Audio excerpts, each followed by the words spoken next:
یہ وہ تضادات ہیں۔ اور پھر جب ہم بات کرتے ہیں شدت پسندی کے بیانیے کا جواب دینے کی، تو یہاں پہ میں نے سنا چیف منسٹر گلگت بلتستان حفیظ الرحمان صاحب نے بڑے فخر سے کہا کہ ہم نے جوابی بیانیہ کا حل نکال لیا ہے۔ اور وہ حل کیا ہے؟ وہ حل ہے کہ ہم نیشنل ڈیفنس یونیورسٹی کے اندر ہم نے ایک 22 صفحات کا پیپر بھیجا ہے جہاں پہ اس کو حتمی شکل دی جا رہی ہے۔ اور نیشنل ڈیفنس یونیورسٹی آپ بہتر طور پہ جانتے ہیں، اور ہماری خوش قسمتی ہے کہ جہاں بڑی بڑی یونیورسٹیوں سے دہشت گرد پکڑے گئے، کم از کم وہاں سے ابھی تک کوئی نہیں نکلا۔ میں اس لیے یہ بات کہہ رہا ہوں کہ تعلیمی ادارہ ہے، یونیورسٹی ہے، اور یونیورسٹیز کے اندر تحریر و تحقیق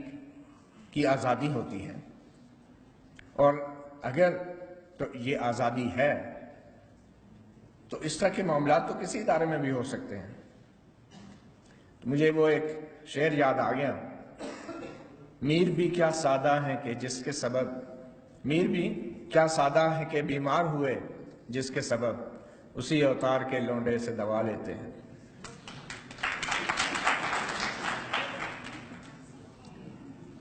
ہم جب آج کی شدت پسندی کی بات کرتے ہیں تو ایک اور اپنے ذہن سے تضاد کو ختم کر دیں۔ یہ شدت پسندی صرف مذہبی شدت پسندی نہیں ہے، اور اس شدت پسندی کی جڑیں بھی مذہبی ہرگز نہیں۔ یہ شدت پسندی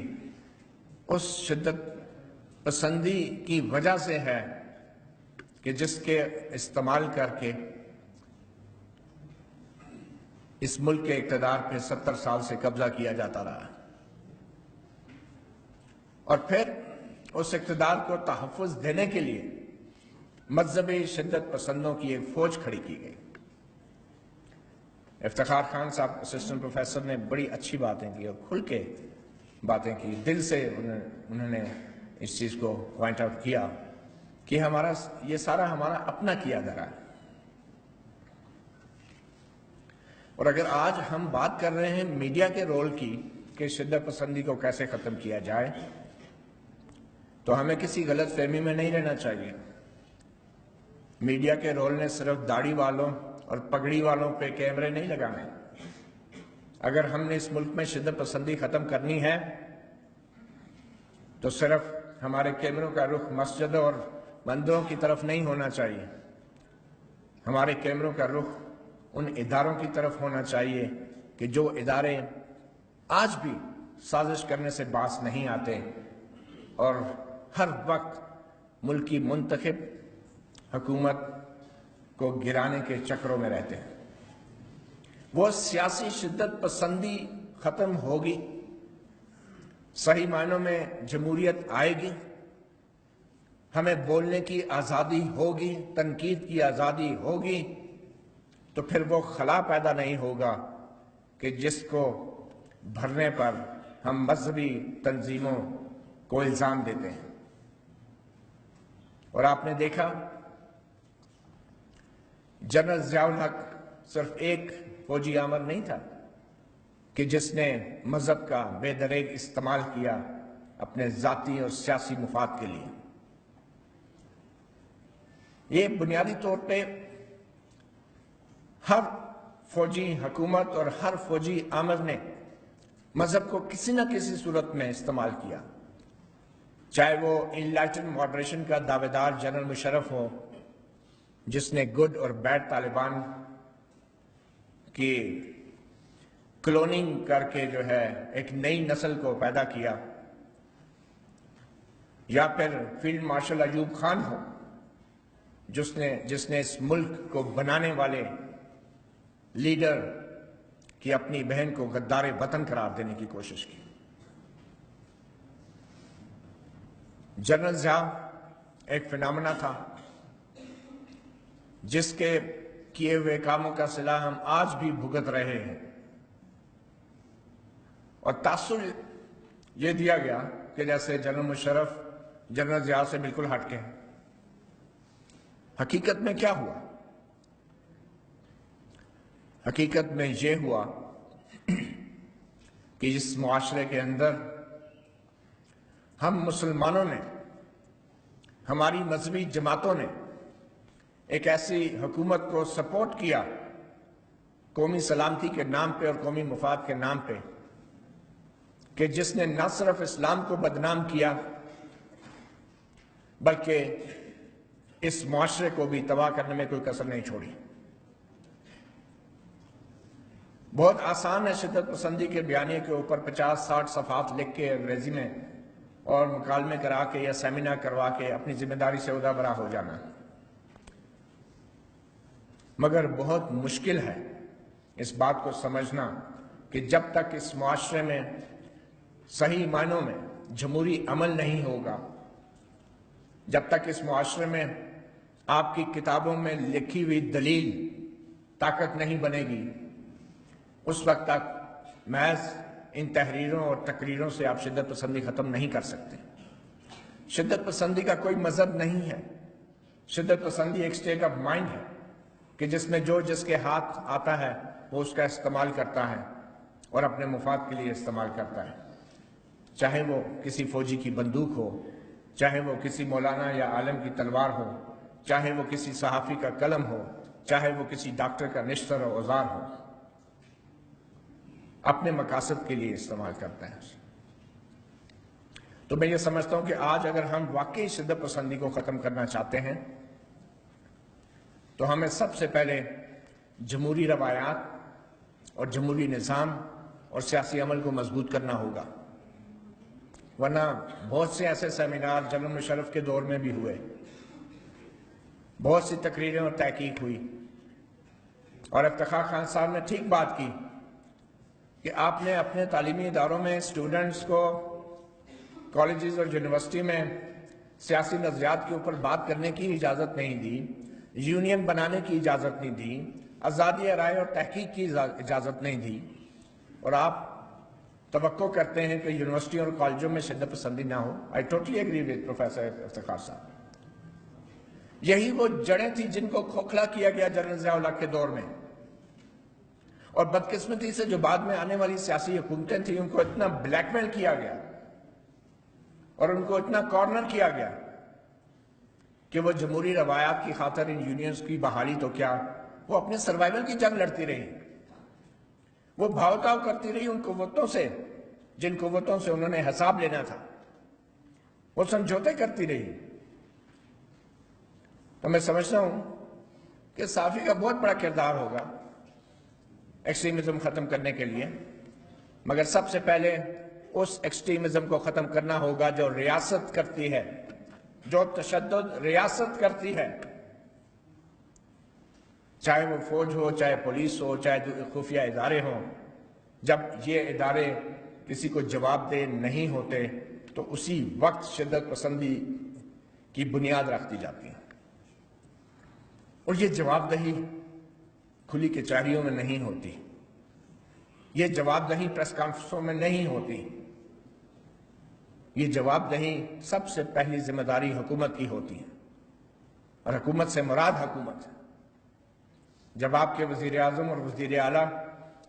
عوام کی تقدیر کے فیصلے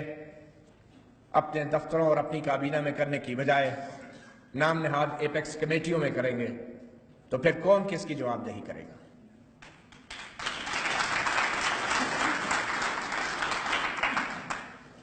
مجھے اچھی لگی حفیظ صاحب کی تقریر، انہوں نے بہت پس منظر بتایا اور بہت سے میرے سوالوں کا جواب بھی مجھے ملا، مگر مجھے برا لگا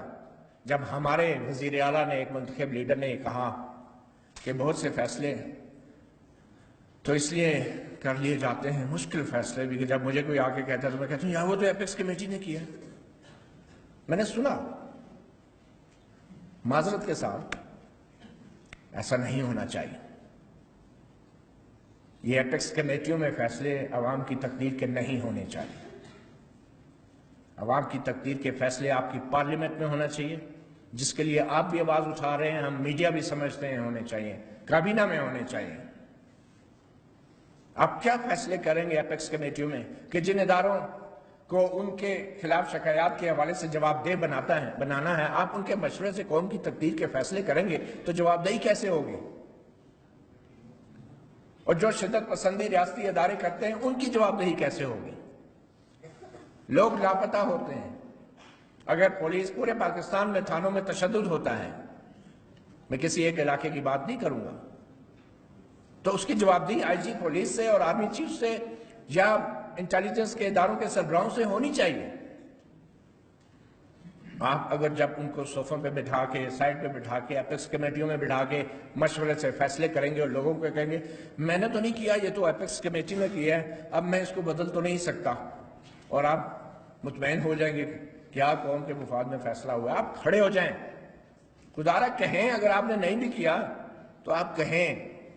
آپ عوام کے ووٹ کی توہین نہ کریں۔ میں معذرت سے میں الفاظ استعمال نہیں کرنا چاہتا، مگر جو عوام کا مینڈیٹ ہوتا ہے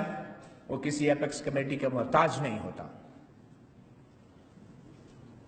تو جب تک ہماری منتخب حکومتیں اپنے ٹانگوں پہ کھڑی نہیں ہوں گی اور جو فیصلے کریں ان فیصلوں پہ ڈٹ نہیں جائیں گی اور کسی کے سہارے یا کسی کے ووٹ لینے کی کوشش نہیں کریں گی، اس وقت تک یہ سب بیکار ہے، یہ سب بیکار ہیں، یہ سب تحقیق، یہ سب تحریر، یہ سب تقریر، یہ بیکار ہے۔ تو اس لیے میڈیا سے اگر آپ یہ توقع کرتے ہیں کہ ہم شدت پسندی پہ نظر رکھیں، اس کو کم کرنے میں مدد دیں، تو ہمارا کام بطور صحافی صرف مذہبی شدت پسندی کو روکنا نہیں، ہمارا کام بطور صحافی اس قلم کے ساتھ ریاستی تشدد کو بھی روکنا ہے، وہ اس شدت پسندی کو بھی روکنا ہے جو آئین اور قانون سے ماورا ہو کے شہریوں کو جس کا نشانہ بنایا جاتا ہے۔ ٹاپک سے تو یہی لگتا ہے کہ ہم صحافیوں نے ہی سب کچھ کرنا ہے، تو ٹھیک ہے،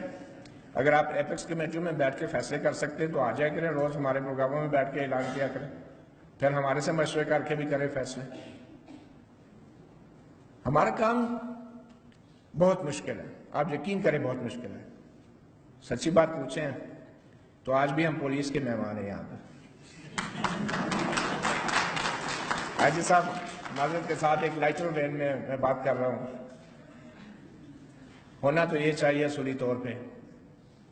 کہ ہم مہمان ہوں یونیورسٹی کے، اور کم از کم تحریر اور تحقیق اور تقریر کے منبع کو کسی کا محتاج نہیں ہونا چاہیے ایسی محفلوں کے لیے۔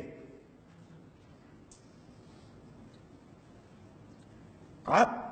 کیسے کس نتیجے پہ پہنچ سکتے ہیں؟ کیا ہمارے تعلیمی ادارے اس قابل نہیں کہ وہ قوم کا جوابی بیانیہ تیار کر سکیں؟ ہماری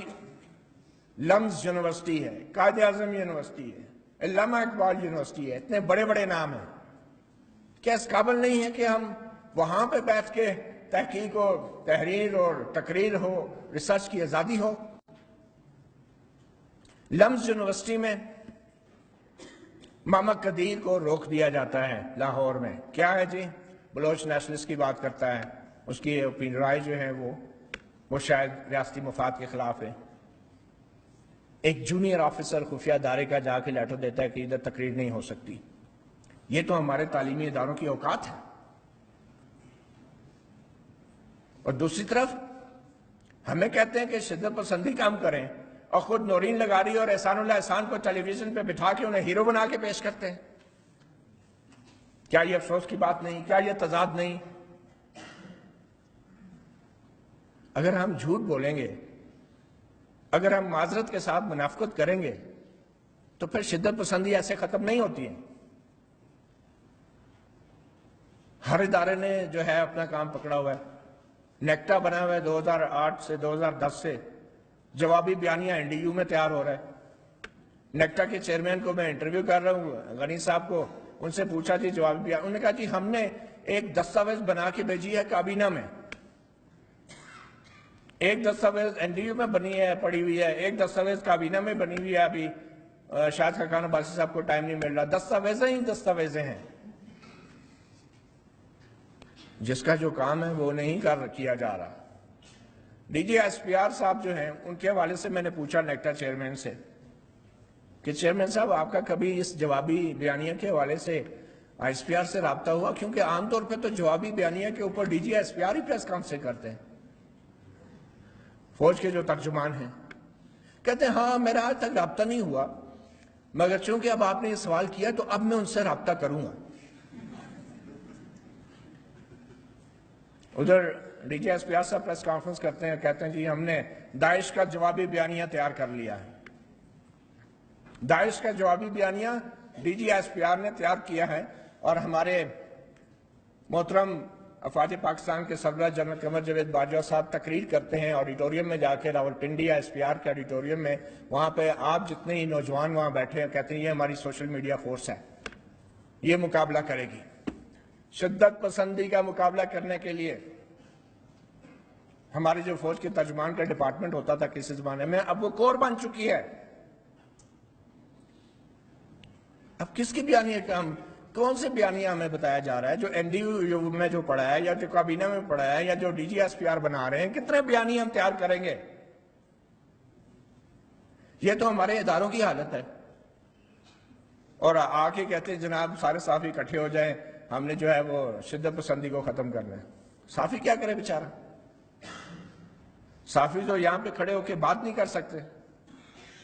ہم نے تو شاید واپس پہنچ بھی جائیں، لیکن یہ ہے کہ جو یہاں پہ لوکل صحافی ہیں انہوں نے تو ادھر ہی رہنا ہے، یا جو پنجاب میں یا لاہور میں، یا جو وہاں کے لوکل صحافی کبھی مقامی انتظامیہ کے سے متعلق اصولی موقف نہیں اپنا سکتا۔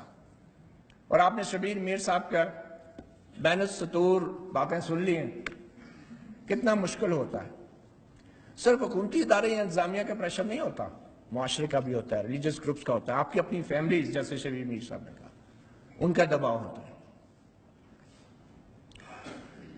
تو میں یہ سمجھتا ہوں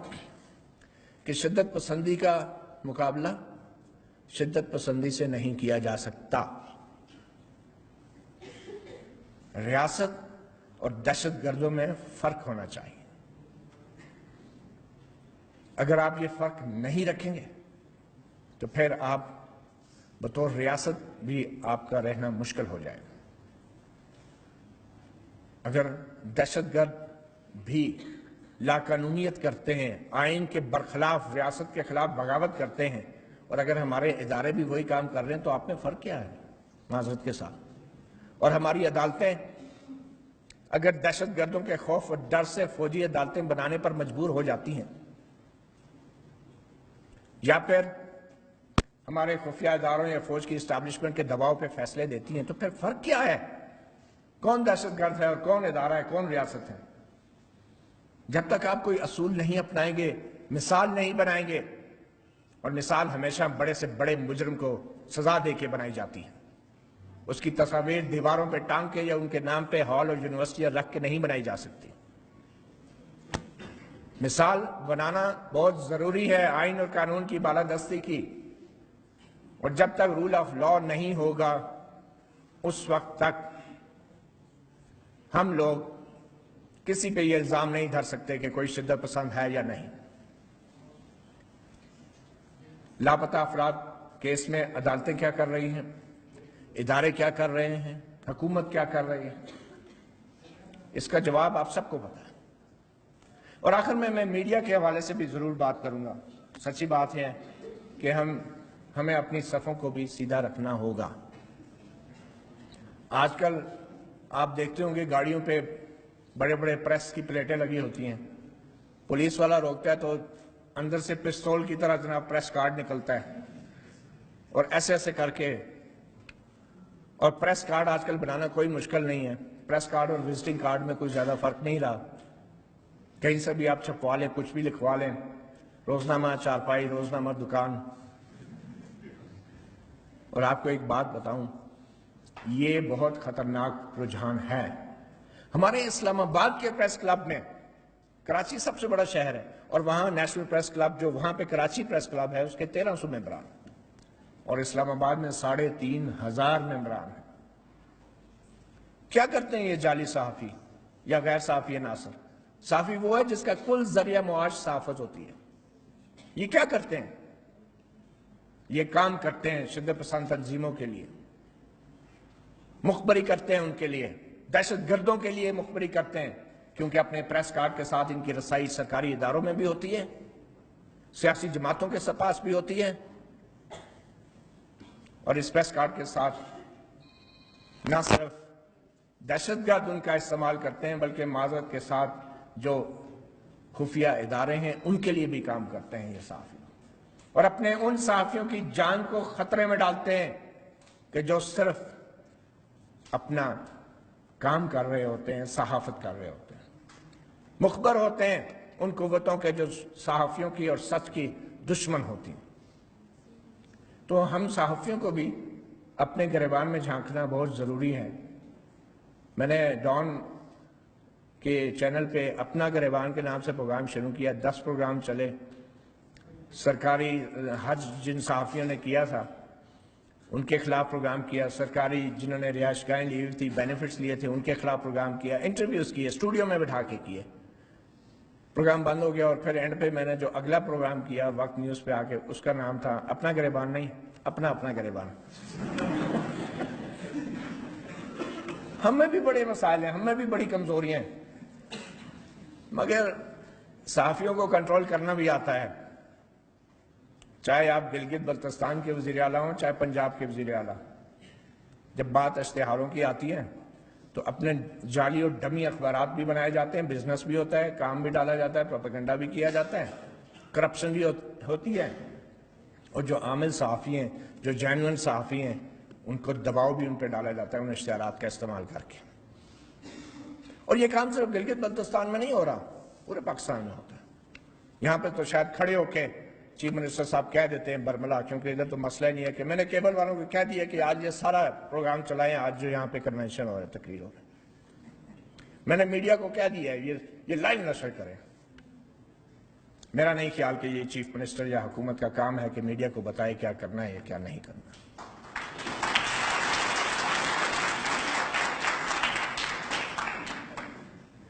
تو میں آخر میں مختصراً یہی درخواست کروں گا کہ خدا را،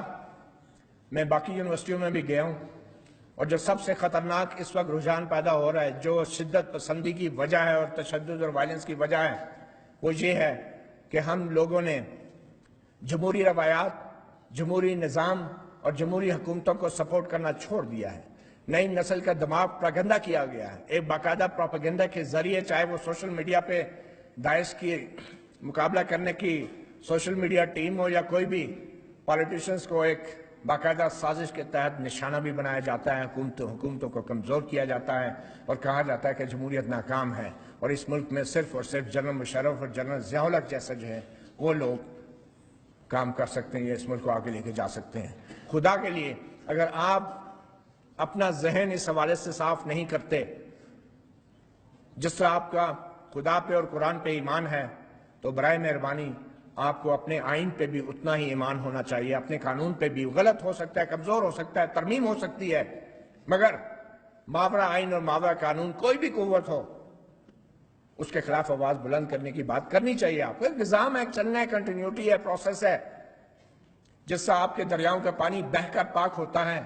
اسی طرح سیاسی عمل بھی جاری رہ کے پاک اور صاف ہوگا، ایک دم سے نہیں ہوگا۔ تو چلنے دیں اس نظام کو، اچھا ہے، برا ہے، لولا ہے، لنگڑا ہے، چلنے دیں اس نظام کو۔ اور جب تک نوجوان نسل کے ذہنوں میں جمہوری عمل، جمہوریت اور انتخابات کے اس عمل سے متعلق جو غلط فہمیاں دور نہیں ہوں گی، اور جب تک آپ سیاسی جماعتوں کو اہمیت نہیں دیں گے، خدا کے لیے رکھیں سیاسی نظریات، شامل ہوں سیاسی جماعتوں میں، چاہے آپ پی ٹی آئی میں ہو، چاہے آپ نون لیگ میں، چاہے آپ پیپل پارٹی میں، مگر خدا کے لیے کسی سیاسی نظریے کے ساتھ اپنی زندگی گزاریں۔ ان قوتوں کے اعلی کار نہ بنیں جو مل کر اس سیاسی حکومت اور سیاسی نظام کو تباہ کرنا چاہتے ہیں، کیونکہ وہ جانتے ہیں کہ جب یہ سیاسی حکومتیں مضبوط ہوں گی تو آپ جیسے پڑھے لکھے لوگ، جنہوں نے تحریر کی، تحقیق کی، تقریریں کی، جنہوں نے کتابیں پڑھی، جو تعلیم یافتہ ہیں، آپ جیسے پڑھے لکھے لوگ، وہ پھر حکومت میں آ کے پالیسیاں بنائیں گے، اور تمام ان اداروں کو جواب دہ بنائیں گے جو آج خود کو کسی بھی جواب دہی سے بالا تر سمجھتے ہیں۔ ڈرتے ہیں وہ لوگ آپ سے، آپ کے ذہنوں کو خراب کیا جا رہا ہے جمہوریت اور آئین کے حوالے سے. اور بطور صحافی، کیونکہ میڈیا اینڈ کمیونیکیشن کے آپ سٹوڈنٹس ہیں، پہلے آپ یہ کلیئر کر لیں کہ کوئی صحافی یا صحافت جو ہے جمہوری نظام کے بغیر نہیں ہو سکتی. اور جو لوگ یہ سمجھتے ہیں کہ جنرل مشرف یا آصف زرداری یا نواز شریف کے درمیان موازنہ کرتے ہوئے ہمیں بیلنس رکھنا چاہیے، وہ خود دماغی امبیلنس کا شکار ہیں. ہر شہری اور ہر سیاسی، ہر صحافی کا یہ آئینی اور قانونی فرض ہے کہ وہ آمریت کے خلاف بات کرے، جمہوری عمل کے حق میں بات کرے، اور لوگوں کو یہ سمجھائے کہ اگر زرداری غلط ہے تو پھر نواز شریف غلط ہے تو عمران خان غلط ہے تو کوئی اور، مگر general Raheel Sharif, general Musharraf, general Zia نہیں. یہ آئین اور قانون آپ کی وہ چادر اور چار دیواری ہے جس کے اندر خاندان کے لوگ اپنے مسائل آپس میں بیٹھ کے طے کرتے ہیں، مگر کسی چوکیدار کو یا پڑوسی کو یہ حق نہیں کہ وہ دیوار پھلانگ کے آ کے آپ کے گھروں کے مسائل طے کرے. تو خدا کے لیے اپنے جو ڈاؤٹس ہیں ان کو پہلے دور کریں. ہم جب تک اپنی نیت جو ہے صاف نہیں رکھیں گے اور اپنے اداروں کے اور اپنے سیاسی اور ذاتی پیٹی انٹرسٹ سے باہر نہیں آئیں گے، اس وقت تک نہ تو ہم اس ملک کو آگے لے کے جا سکیں گے اور نہ ہی گلگت بلتستان جیسے خوبصورت ترین علاقے کو ہم آگے لے کے جا سکیں گے. بہت شکریہ.